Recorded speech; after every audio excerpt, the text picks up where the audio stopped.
Hello, everyone. We are back with another episode of Life in Law. And today we have our special guest with us, Kyle Flynn. Thank you so much for joining us. Hey, no problem. Thanks for having me.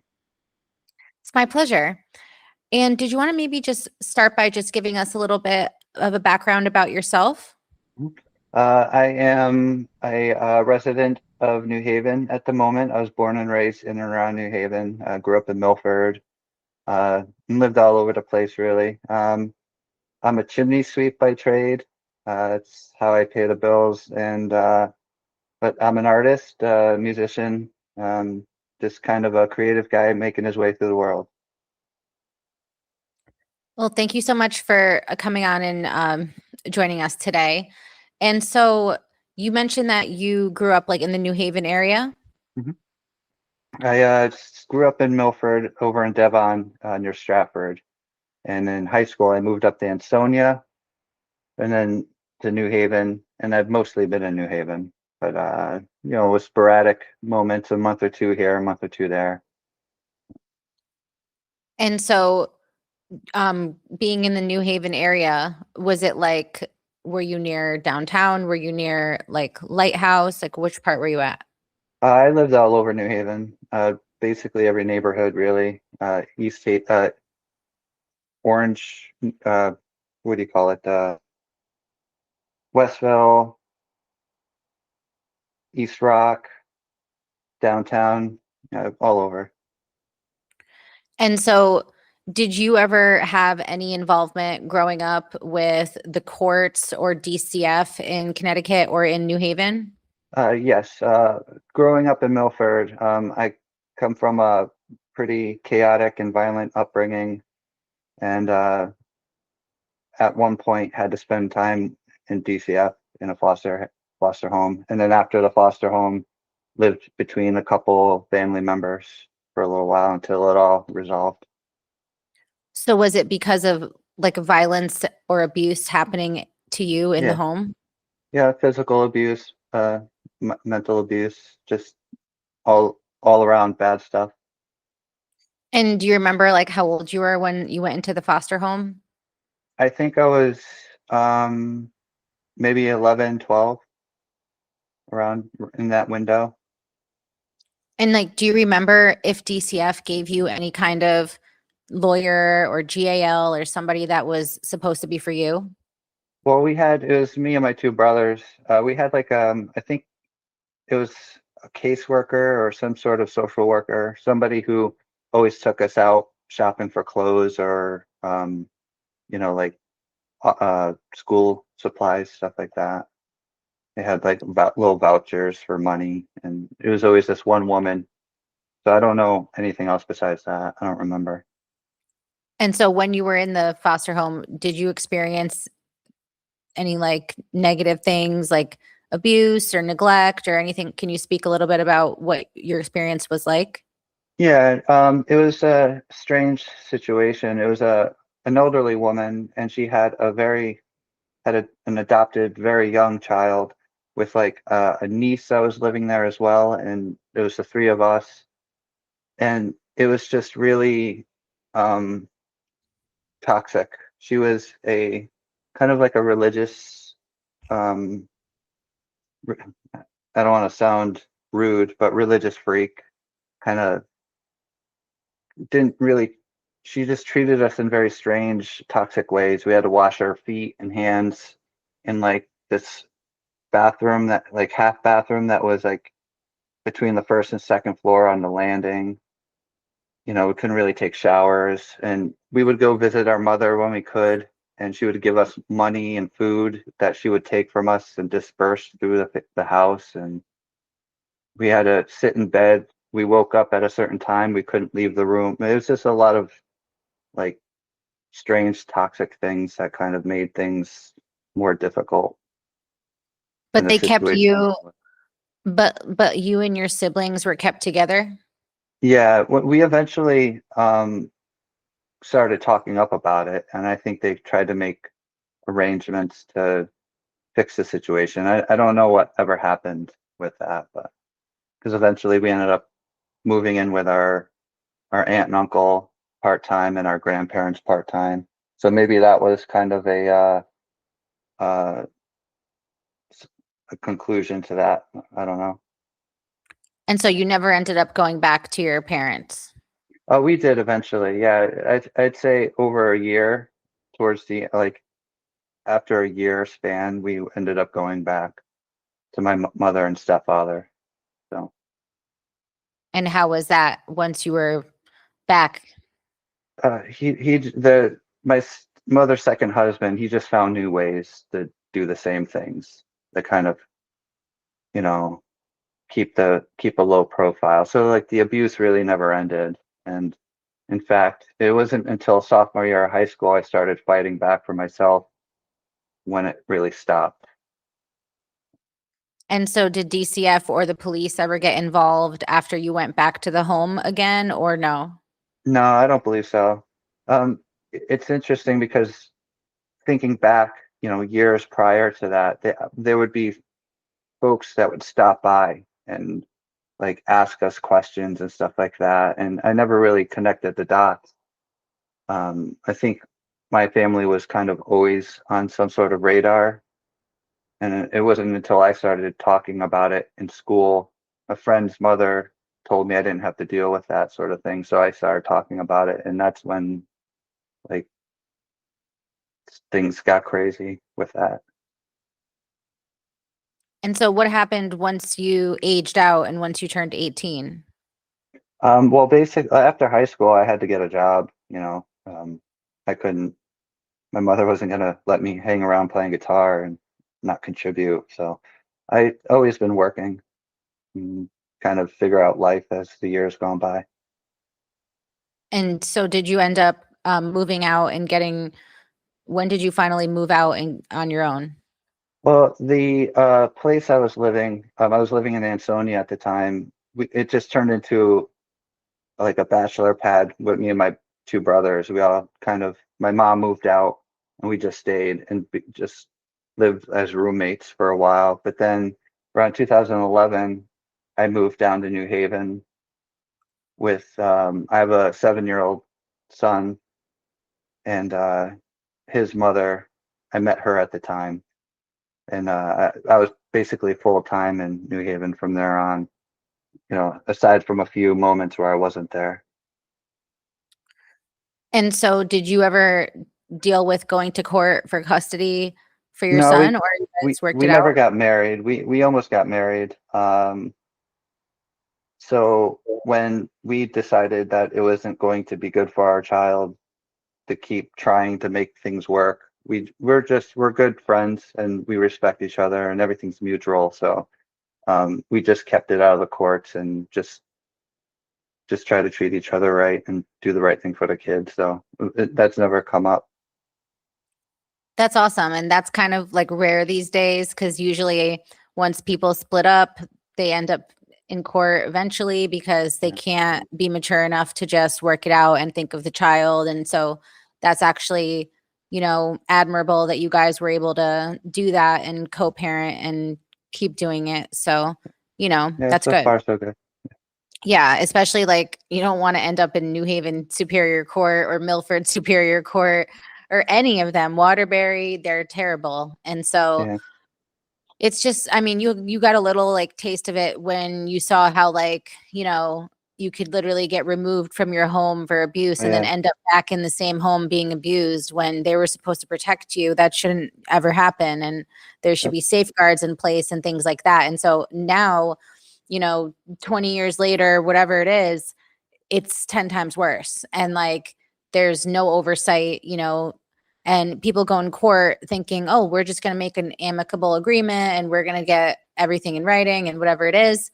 And then it turns into sometimes the judge issuing orders that nobody wanted and hmm the court just taking control over your life and your child and everything. And it's the kids who suffer in the end because yeah, they end up in the middle. absolutely, yeah, And so now, you know, you're still you live in New Haven now, right? yeah. And so what are you doing these days? Tell us about, what are you up to? Well, I'm kind of in embarrassed to say, like rebuilding. You know, I'm 38 years old, and um, the last 3 years, I kind of dropped the ball a couple times and kept getting myself into situations that I shouldn't be getting myself into. So at the moment, I'm kind of rebuilding, making sure my job situation is secure and taking steps forward. You know, I won't be in this spot much longer. I have goals to be in a different spot within a year, you know, with certain other um, achievements that I want to get done. So right now, I just focus on getting through the winter, making a little bit of money, get get my life back in order, and at the same time, I'm currently getting ready to record a new record and trying to get some new material out there and some new. I love to live life and adventure and get experiences. So I'm just looking forward to getting back on the road and doing that whole thing. So for those who don't know, you are an artist and a musician, correct? Yeah. Over the years, I try to figure out how to explain what I am or what I do. I just say artist now because like I like doing everything. I primarily am a singer-songwriter. I make music and I go out and perform, but I paint and draw and take photography, and I push that stuff just as much as my music now. So I just say I'm an artist, I guess. And what are some of the places that you have performed at and are going to perform at in the future? Oh, I've been all over the country, so I'd like to continue that. Just not, I think a lot of other musicians and singer-songwriters and artists fall into a trap of getting comfortable with like their little scene here in New Haven, and they don't ever leave. And the world's a great big place, so I'd rather just focus on playing everywhere I possibly can. You know, I haven't been overseas yet, so I think that's a 2026 uh, resolution right there. Euro tour? Yeah, start off with Ireland. So I just shared my screen. These are some of the photos that you had sent me. Okay. So it looks like this is you just put a little bit of like bio about yourself here. Yeah, I wanted to my poetry books. I have five. I've written five poetry books, and I wanted to have like a cool picture with a really well thought out bio of sorts included in the books. So those are at the end of my books. And so is this is a photograph you took in New Yeah. Haven? Well, that's on Route 34. I take a lot of buses throughout the year, so I was waiting for a bus to come pick me up on Route 34 in Derby, and I just loved the way the sun was going down over the river. So I took that and kind of altered it a little bit. Is that near like Big Y and like Yeah, Tipsy yeah, Tomato and all that stuff? right. Okay, I know where that is. I used to work over at Tipsy Tomato actually. Oh yeah, okay. Yeah. This This is is your poems. yeah, this is my um. So I've written, I think, I've written two books after this. This is the one I really love the most and the one I push the most. It has, I call it the complete works because it has my first two books in there, and it has a handful of others other poems in there. So that's the cover of the that's the one you'll find online. And then you got That's a drawing and that's a painting. And this uh, one, yeah, the picture. that's kind of I wanted to that's just a picture of me on stage with my band. That was at Toad's Place years ago.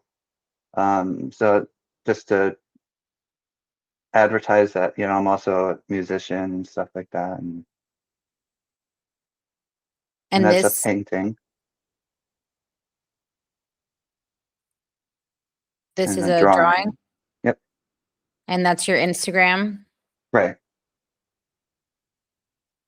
think that was That's just kind of like I made up a bunch of little advertisement cards with like my website on it. And that's what my website looks like. It's just a wits.com website. And then I want to pull up your website really quick. Hold on.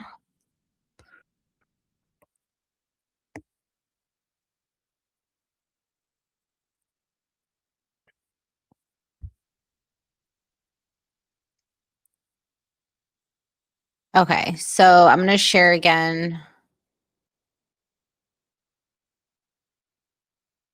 So Cool. this is your website, right? Yep. Yep. I've never seen it like this. So like music. Yep. So you push on that, it'll take you to where you can find my music and so on and so forth. You know, you want to go find my poetry, you just click that button. This is the actual first chance I've had to see if it actually works. What do you have to do? Log in there? Oh. So, oh no, I don't want to claim your thing. Well, if you go back, I also have like tags to go to YouTube. That probably won't ask you to do anything. So like up at the top, I have like YouTube, Bandcamp, Instagram, Facebook, Twitter.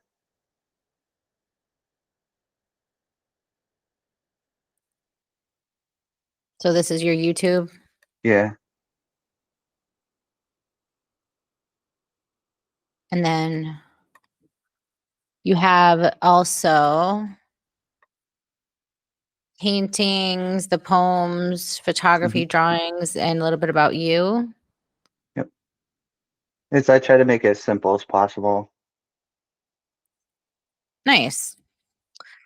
And so what do you have planned for 2026? I mean, are there any like solid things like coming up like at Toad's Place or anything like that? Or Well, I don't have any gigs lined up. In fact, I'm actually like this close to sitting down and recording a new record. So I don't want to start booking anything until I have new recordings and new music out there. It's just this weird thing I have because I have a lot out there. You know, I have a lot of songs and recordings of various quality and styles and everything.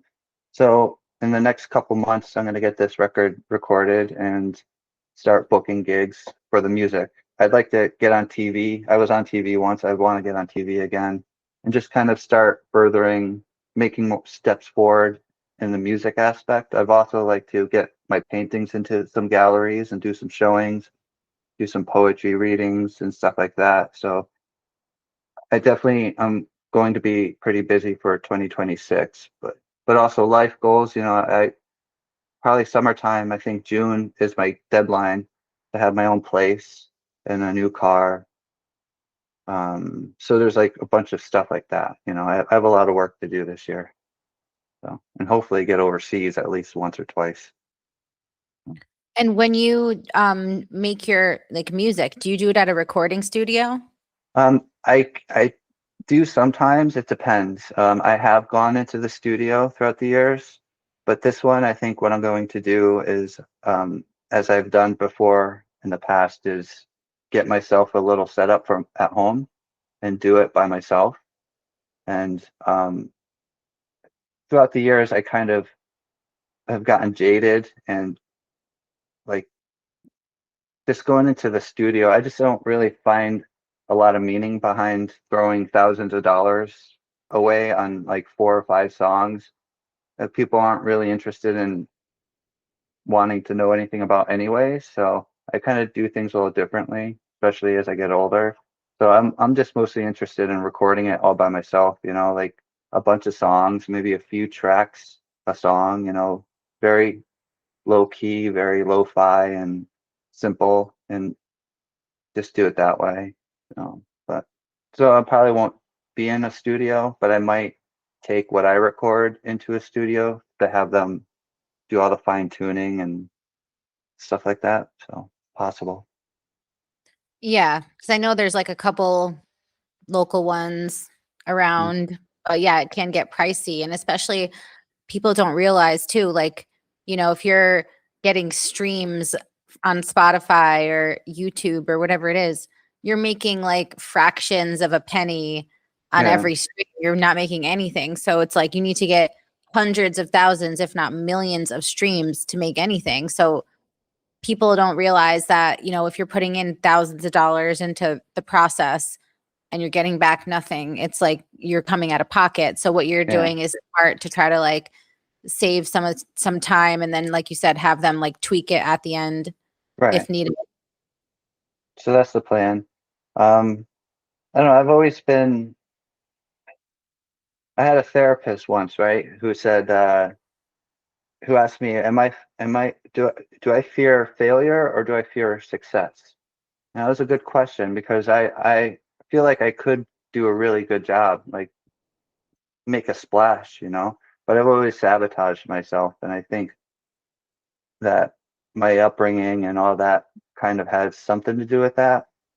I don't want to make $1 million. I just want to meet somebody who heard me play and like shake my hand and say, you made me feel something.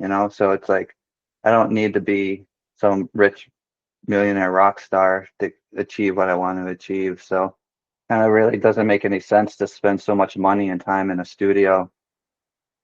As long as it doesn't sound like garbage, that's all I care about. So um, And so like in what ways do you feel like your upbringing and all of the like hardships that you went through um influence your art as an artist? uh, well, I tend to be a very personal. I write very personal lyrics, like personal experiences, and I'm very candid. And as a human, just as a person in general, I'm a very honest and open, passionate human being. So I'm very like my biggest influences are Elliott Smith and like Nirvana and Bright Eye. So I try to just say exactly what needs to be said in very simple words and just tell my story in a poetic way. So it absolutely affects,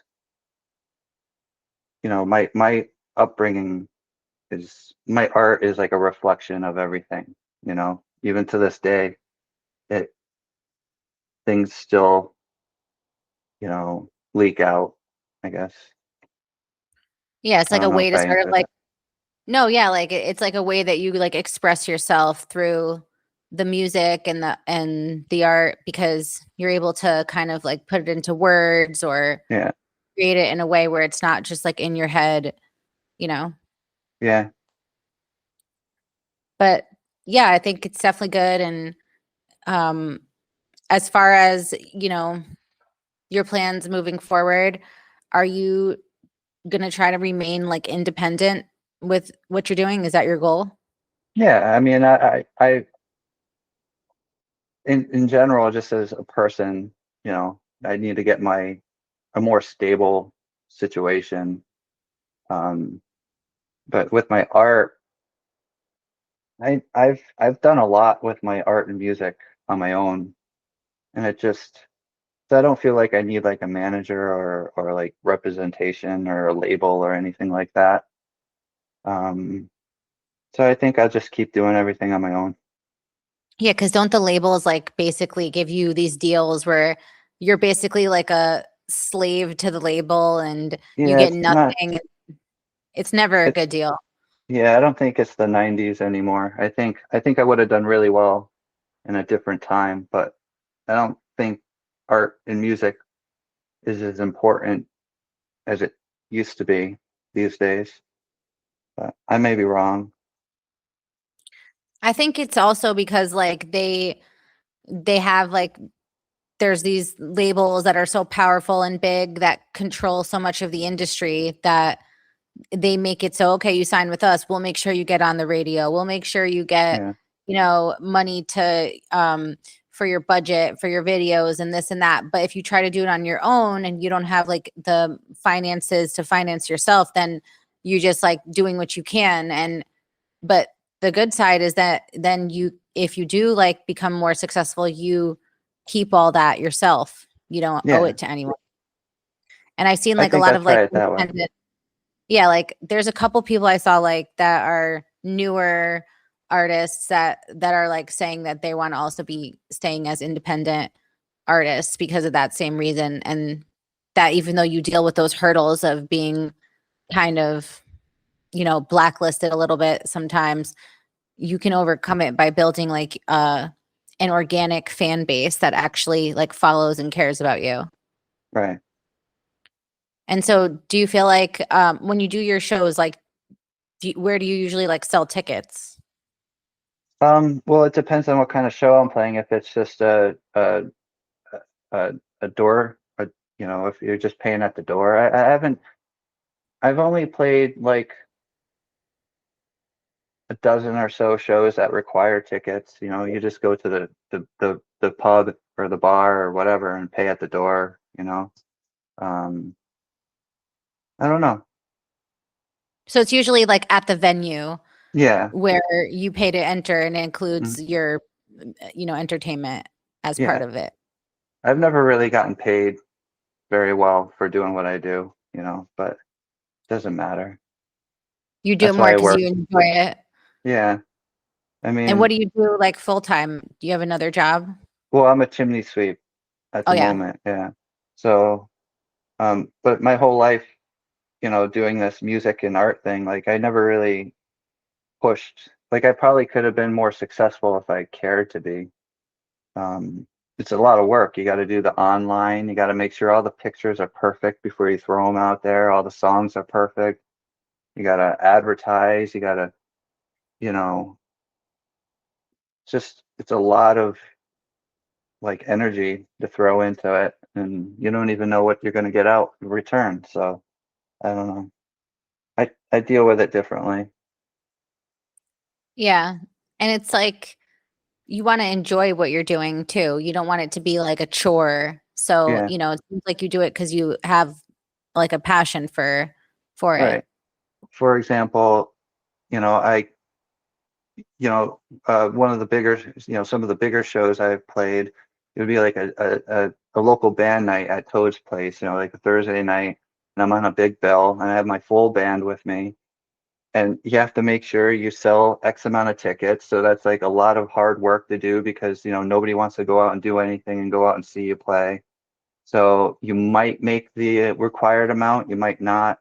So that's super stressful. And then none of the other bands bring anybody. So you're basically playing to all the other bands and not many, you know, people come out to see. Like I'd rather just get in my car and drive to, I don't know, like some unknown town in middle America for 2 nights and play a couple open mics than put all the work required into throwing a get like an actual show. I've even put shows on myself, you know, throughout the years. I would, you know, secure a venue and secure the bands and throw an actual show. I've even paid venues to have my band play. You know, I've down in Brooklyn, I brought my band down to this place called Matchless, I think, and you had to bring X amount of people through the door before you would get paid. And if I couldn't bring that many people in, I would have to pay them a certain amount, you know, like to make up the difference or whatever. So like that night, you know, I coordinated all the guys because I'm a solo musician. So like when I want to have a full band, I have to find the guys and then I have to corral them and get them into a room to practice and make sure we're tight and then make sure they're good to go to the show. It's like a lot of babysitting and it's a lot of work doing the things I've done throughout the year. So I just really don't care anymore. Just want to take my acoustic guitar, get into a car and drive somewhere and play. I like playing on the streets, busking, because that's pretty fun. You meet a lot of new people, and uh, I do a lot of things differently, I guess. But couldn't you still just be solo on the stage and not have Oh the yeah, band? I do that mostly now. Although I really do like to have a band behind me, so I do see full band shows in the future, but it's mostly just me showing up. Would you ever want to have your own band, like your own people that stay together? Yeah, if I had the right group of guys, which I've had throughout the years, if I could have my way, I would have a group behind me more often than not, but it's very rare. So if anybody out there in the New Haven area might want to collab with you, would you recommend them to reach out? Yeah, sure, but I'm very picky. You they got to make it through the vetting process. Yeah, And so what's the best way people can reach out to you, on Facebook or yeah, Facebook or website? Instagram. I don't really engage that much. I don't like post a lot of content these days, which might be bad for me, I guess. But um, when there are things happening, like more shows and more trips and more events, I'm more active, obviously. But those would be the two: Instagram and Facebook. You could get me. Okay. And so is there anything else that you want people to know about, anything that you have coming up, any new projects or things that you wanted to highlight? And not really, just that I'm here. You know, I'm out there in the world, and 2026 is going to be a pretty interesting year.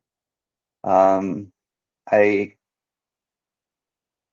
I do this for a lot of reasons. You know, like I want to help. I want to make a difference. Um, for instance, this new record of mine is it's gonna be about addiction and mental health and the struggles and the overcoming and stuff like that. So I'd really want to be out there to help as much as I can. So um, if anybody wanted to know motivation and reasons and stuff like that, you know, like I'm not just out there singing pretty for myself, you know, I guess I don't know, just keep an eye out for Kyle. And when do you plan or hope to have the album out by? Well, I just finished getting the songs together. I had a few more songs I wanted to write that are um, like relevant new songs. I just wrote a few songs last week, and I have to get my hands on a recording console, like a multi-track machine, which will be the next few weeks. I'll lock down a multi-tracker, then I'm gonna get rolling on it. So I think the new record, if I bust my butt and work fast and get it done, probably in the next 3 months, you know, maybe in 3 or 4 months tops. Um, I don't want to I don't want it to be too far away. I want to get it done in the next couple months or so. Yeah. So like spring, early summer, that's your Yeah. goal. February now. I'd say somewhere in April, May, I could probably Okay. pull it off. And are you going to update your website once you have a more Oh yeah. idea? Yep. I have to like do a complete revamp on it all. I'll like put up the new songs that I want to feature, you know, get some new photos and stuff taken, get some gigs going, and like I said, also I want to push the paintings and poetry as well. So I want to get myself into some galleries and do some poetry readings and events and stuff like that. So um, I'm gonna be keeping busy. Awesome. Well, it sounds like you have a lot of big plans for 2026. So Hmm. I'm excited to see what happens and how everything plays out. But Cool. thank you again so much for sharing your story and No coming on problem. and giving us your time today. And if anybody is interested, you can check out Kyle's YouTube channel or Spotify. And also you can reach out to him on Instagram or Facebook. And what's your Instagram name again? It should be Kyle C. Flynn 87. Okay. Kyle C. Flynn 87. Yeah. And on Facebook, you're just Kyle Flynn, right? Yeah. Okay. And also, I think your website has a thing to subscribe to notifications and to send Yeah. you a message. Yeah. You could get me there too. Okay. And what's the website? Just so everybody knows. I couldn't afford to make my own, so it's not easy. It's like the one they gave me on the Wix site. So it's on the pictures that I Okay. sent. Okay. But you have it linked on your Yeah, it's socials, right? right. So you could always access my website through Facebook or Instagram. Okay. Awesome. All right. Well, thank you again so much. And I hope everything goes well this year, and we'll stay Yeah. tuned for updates. Awesome. Thank you very much. Thank you very much. Take care. You too. Okay.